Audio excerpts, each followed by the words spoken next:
Jean, c'est pas les Francs contre les Sarrasins, là c'est toi, c'est les Génois contre les Espagnols, contre le roi de France, ils sont 50 000, et les Marseillais, contre tout le monde.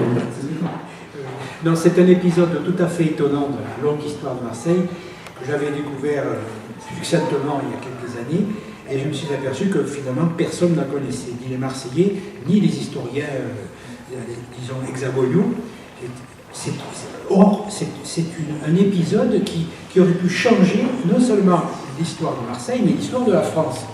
C'est-à-dire qu'il s'avait fallu de peu que Marseille, pour échapper au roi de France, qui était alors Henri IV, qu'elle considérait comme un hérétique, était prête à se livrer aux Espagnols, et les Espagnols de l'époque, c'est Philippe II, excusez du peu, c'est-à-dire au fond le monarque le plus puissant d'Europe, si on peut dire d'Europe à l'époque, possède au moins toute la Méditerranée occidentale.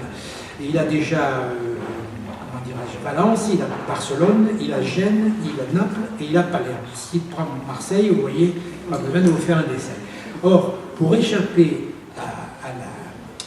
au pouvoir central français, incarné par Henri IV, que les deux hommes qui prennent Marseille en otage, Charles de Cazaux et Louise d'Aix, pendant 5 ans se barricadent derrière les remparts de Marseille et veulent ériger une république comme à l'époque Gênes ou comme Venise, c'est-à-dire une ville indépendante. D'ailleurs, ils feront frapper une monnaie marseillaise qui n'aura cours d'ailleurs qu'ici, parce que personne n'en veut ailleurs.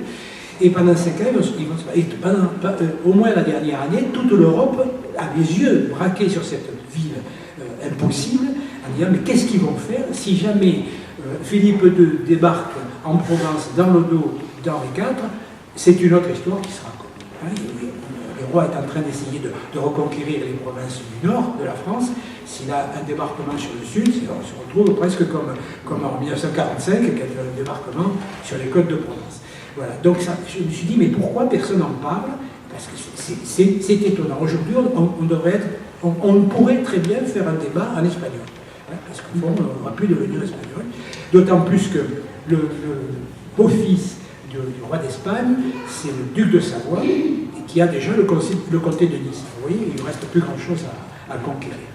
Voilà. Et moi, ce qui m'a intéressé dans cette histoire, c'est le pont qu'on peut faire entre cette époque de barbarie et de violence et la nôtre, puisque on entre dans le 3e millénaire avec les guerres de religion, comme c'était il y a 4 siècles et demi de ça. Donc il y a une parallèle à faire. Moi, je ne peux pas vous faire une thèse, mais tout le monde verra des parallèles. Comme les intégristes sont catholiques et chrétiens, donc ils se battent entre eux, comme aujourd'hui les chiites et les sunnites. Et donc il y a des tas de ponts à établir. Je me suis bien amusé à le faire, sans pour autant chercher à faire une thèse. C'est à vous de voir ce que vous pouvez en tirer. Tu t'es tellement bien amusé que tu as introduit parmi les personnages de fiction un certain nombre d'auteurs, de camarades, auteurs de ton environ, de ton entourage, notamment Jean-Christophe. Oui, mais comme il me rend l'appareil chaque fois, donc... Ceci pour poser une question, c'est comment est-ce que dans un récit qui est un récit finalement historique, basé sur des personnages et des faits avérés, comment est-ce qu'on introduit énormément de fiction? Est-ce qu'on invente beaucoup? Est-ce qu'on se réfère beaucoup au contraire à des archives, à des textes?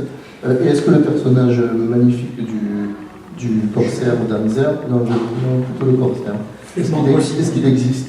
Oui, il existe le corsaire.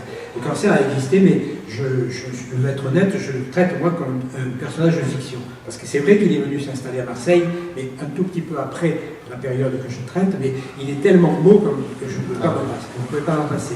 Et puis quand on a un corsaire parmi les personnages, ça permet de voyager et de franchir toutes les difficultés.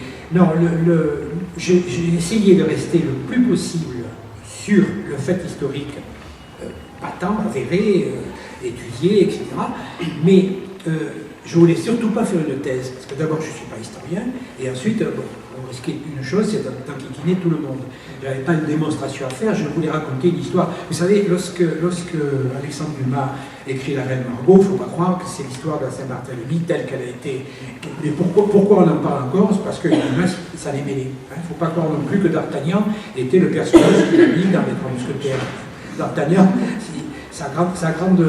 sa grande fonction, ça a été tour à tour d'être capitaine responsable des petits chiens courants du roi, et ensuite capitaine responsable de la volière royale. C'est-à-dire, c'est au fond il faut dire que les emplois fictifs, c'est pas une invention, c'est pas une invention récente. Donc, s'il n'y avait pas eu d'humain, on n'en parlerait plus depuis longtemps.